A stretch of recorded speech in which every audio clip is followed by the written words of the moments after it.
Todo mundo já ouviu falar de bullying, né? Como a Dani, que está aqui do meu lado, ela acabou de falar. Ou porque fez, ou porque já sofreu bullying. E parece uma coisa engraçada, mas é a pura verdade. Dani Delfino, tudo bem? Daniela Delfino, tudo bem com você, Tudo Dani? bem, você, Thiago.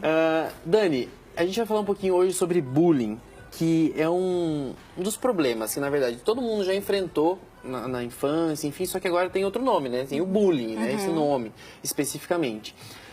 É muito difícil para quem sofre, porque às vezes não sabe como reagir a tudo isso. E na criança é pior ainda. Com certeza, porque a criança não tem repertórios comportamentais para lidar com esse tipo de situação que é aversiva. Então, para a criança fica bem mais difícil. E isso acontece basicamente, ou na grande maioria das vezes, na escola. Isso. Isso é responsabilidade de quem cuidar de tudo isso? Olha, primeiramente, quando nós falamos no bullying, né, a pessoa que comete esse tipo de agressão, né, um assédio psicológico contra outra pessoa, pensamos que ela teve, então, uma falha na educação dela, né, porque isso não é correto fazer e toda criança jovem tem que estar assistida por um adulto, né, por um responsável.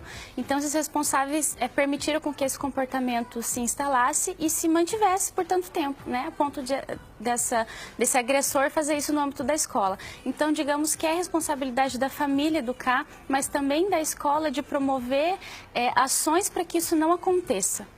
Você tem um filho pequenininho também. Sim. E para as mães, elas também têm que se policiar na hora de... Quando o filho está tirando sarro de alguém, brigando com alguém, são esses pequenos sintomas que fazem com que o bullying seja despertado e cause problemas, né? Isso, principalmente na hora de emitir opiniões, né? Porque a criança, ela está muito atenta.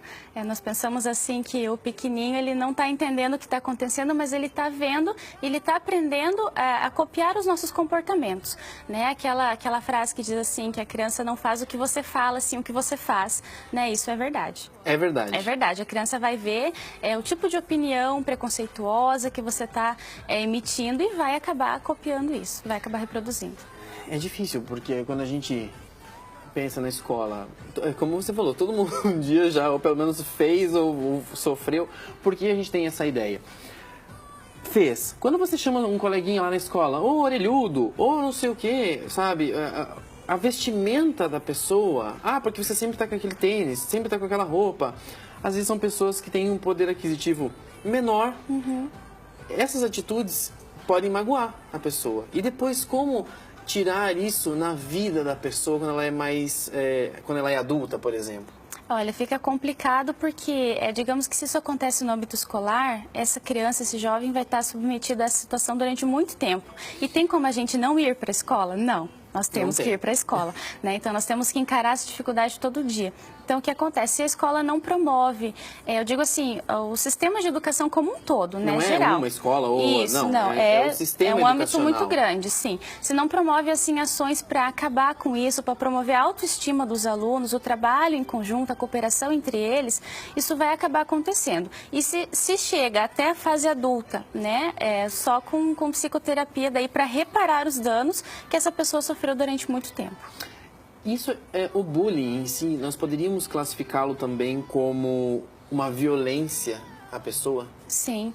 Digamos que, em outras palavras, em outros termos, é um assédio psicológico, um assédio emocional, porque eu estou constrangendo a pessoa intencionalmente e repetidamente. Então, eu estou fazendo aquilo várias vezes com a intenção de ofendê-la ou de causar prejuízo emocional para ela. Para ela. E quando nós falamos agora de escola, mas muitas vezes o próprio bullying vem de dentro de casa.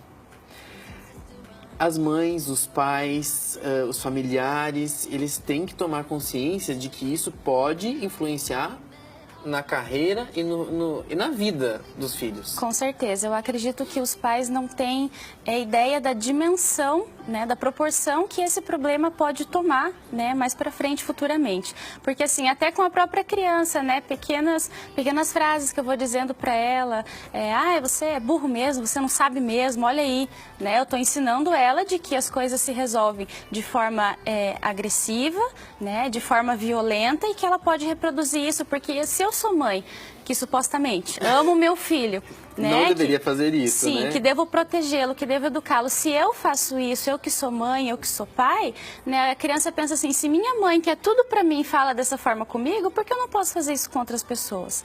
Né? Então, acaba instalando um comportamento e ele vem se mantendo. Aí, quando ele se mantém por muito tempo, é mais difícil de modificar. E aí a gente tem aquela ideia de...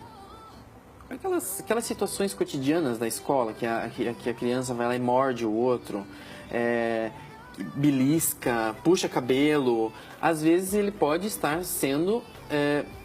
sofrendo bullying, assediado moralmente, né, como você citou antes, e a gente não sabe como lidar com essas situações.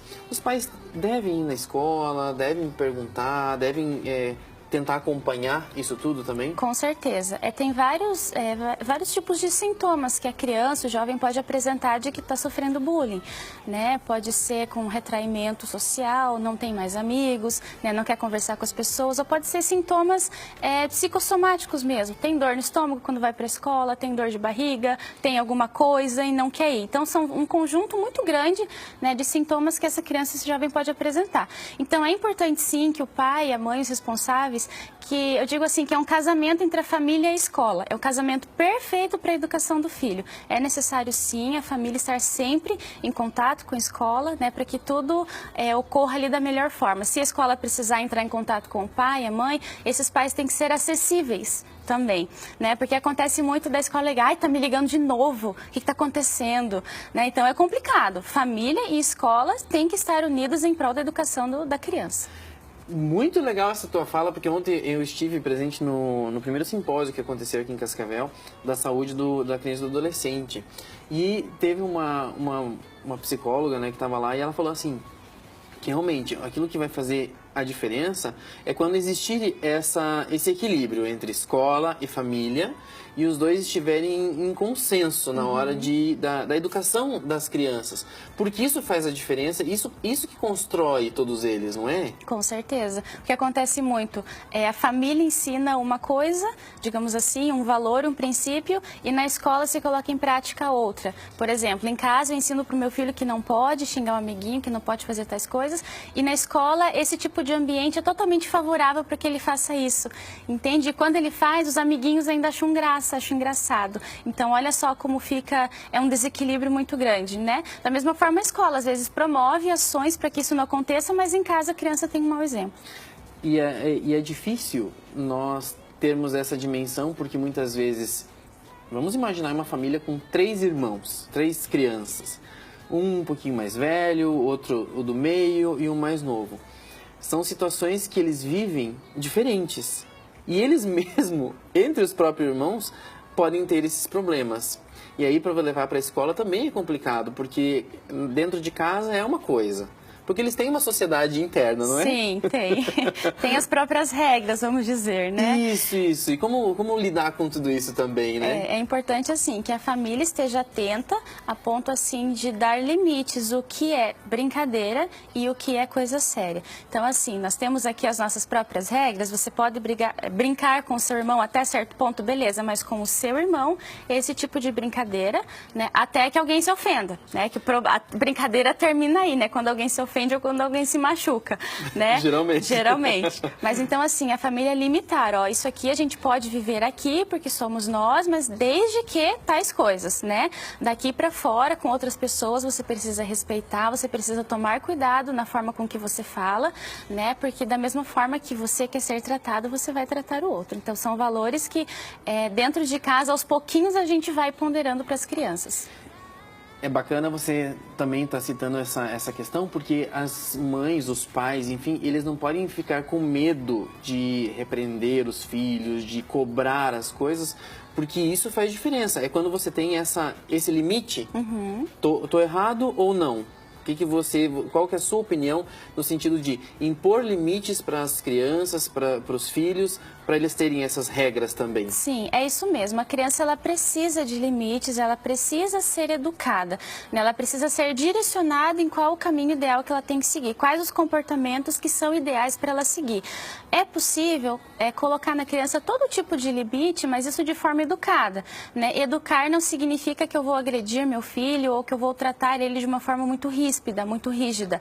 Não quer dizer isso. Então eu posso educá-lo, posso dar limites para ele, muitos limites, inclusive se for necessário, né, para adequar o comportamento dele, né, para que nós possamos viver em sociedade, e isso de uma forma educada, de uma forma carinhosa, mostrando amor, mostrando empatia, mostrando educação. Mais uma coisa que a Dani acabou de falar que é super legal, é o amor, é a compreensão de tudo isso e a empatia, é você se colocar no lugar do outro. O Dr. Marcos esteve aqui faz 2 semanas e ele falou que as pessoas têm que se colocar no lugar do adolescente, da criança e analisar o que eles estão vivendo e quais os sentimentos que eles têm. Porque é um sentimento diferente do nosso, né, Dani? Com certeza. Eles têm uma vivência muito menor do que a gente, Sim. do que os adultos, né? Na verdade. E tem, às vezes, algumas dificuldades até pela fase do desenvolvimento em que eles se encontram, né? Algumas dificuldades de lidar com certos problemas, né? E pensando assim no bullying, que é uma agressão psicológica, isso é muito complicado de lidar. Né? Então, assim, o adolescente, a criança, tem menos repertório comportamental para lidar com isso. Né? Vamos pensar assim, que nós adultos, que talvez já passamos por alguma situação dessa, já sabemos talvez como lidar ou como evitar.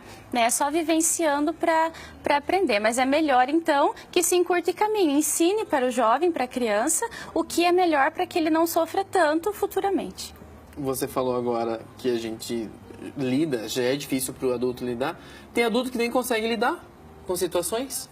Por isso que os psicólogos e os analistas, enfim, estão aí para ajudar a todo mundo, né? Com certeza. E assim, a psicologia é muito vasta, né, Dani?